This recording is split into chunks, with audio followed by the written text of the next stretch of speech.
ఏలూరు జిల్లా బుట్టాయిగూడెం మండల కేంద్రంలో పోలవరం నియోజకవర్గం వైఎస్ఆర్సీపీ పార్టీ శ్రేణులు భారీ ర్యాలీ నిర్వహించారు. ఈ సందర్భంగా నియోజకవర్గ కన్వీనర్ మాజీ శాసనసభ్యులు తెల్లం బాలరాజు మాట్లాడుతూ మాజీ ముఖ్యమంత్రి వర్యులు వైఎస్ జగన్మోహన్ రెడ్డి పిలుపులో భాగంగా కూటమి ప్రభుత్వం నిర్వహిస్తున్న ప్రజా వ్యతిరేక విధానాలను ఖండించాలని, వైద్య కళాశాలల ప్రైవేటీకరణను నిలుపుదల చేయాలని కోరుతూ ఈరోజు మండల కేంద్రంలో భారీ ర్యాలీ నిర్వహించారు. అనంతరం స్థానిక తహసీల్దార్కు వినతిపత్రం అందజేశారు. ఈ కార్యక్రమంలో నియోజకవర్గంలోని 7 మండలాల ప్రజాప్రతినిధులు, నాయకులు, కార్యకర్తలు అధిక సంఖ్యలో పాల్గొన్నారు.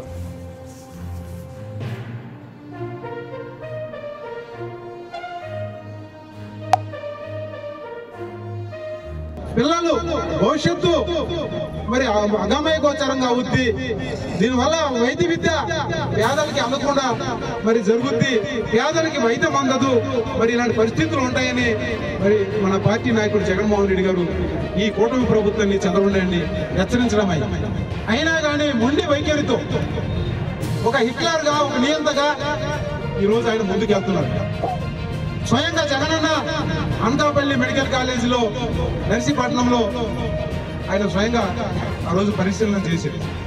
ఈ విధంగా రాష్ట్రంలో కాలేజీలు కడుతున్నారు, వివిధ దశలు ఉన్నాయి, ఇది తగదు. 2500 సీట్లు ప్రభుత్వ సీట్లు పేద పిల్లలకి మరి వైద్య విద్యను అభ్యసించడానికి ఎంతో బాగుంటుందని ఆయన చెప్పినా కానీ చంద్రబాబు నాయుడు గారు పేదల కంటే ఆయనకి కమిషన్లే ముఖ్యమైపోయింది, పేదల కంటే ఆయనకి డబ్బే ముఖ్యమైంది. తన అన్యాయులకి, తన అనుచరులకి మరి అంగడి వస్తువులేక మరి పట్టపగలే ఈరోజు మెడికల్ కాలేజీని మరి తాకట్టు పెట్టింది.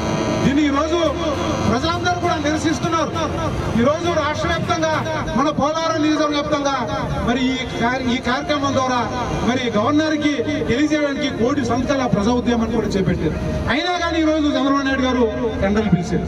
అందుకనే జగన్మోహన్ రెడ్డి గారు మరి గుయ్యనేలాగా, దద్దరిల్లేలాగా రాష్ట్ర వ్యాప్తంగా అన్ని నియోజకవర్గ కేంద్రాల్లో ఈ ర్యాలీని, భారీ ర్యాలీని చేసి ఈ ప్రభుత్వాన్ని కనువిప్పు కలిగేలా చేయాలని ఈరోజు ఈ కార్యక్రమం చేపట్టారు.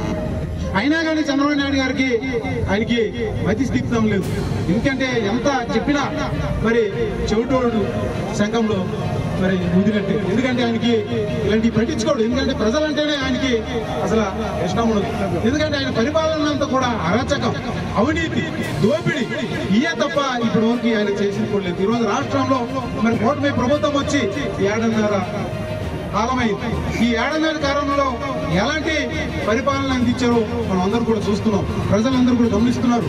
సూపర్ 6 అని చెప్పి అన్ని కూడా గాలికి వదిలేసారు. అలాగే రైతులకి అన్నదాత అన్నాడు, అది గాలికి వదిలేసారు.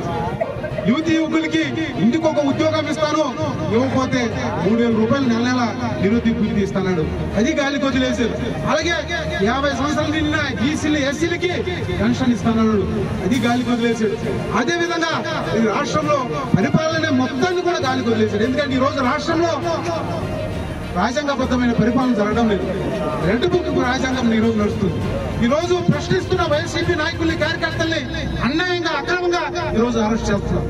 ప్రజల తరపున పోరాడుతుంటే పోలీసుల ద్వారా ఆంక్షలు పెట్టి ఆ కార్యక్రమాలు జరగకుండా చూస్తున్నారు.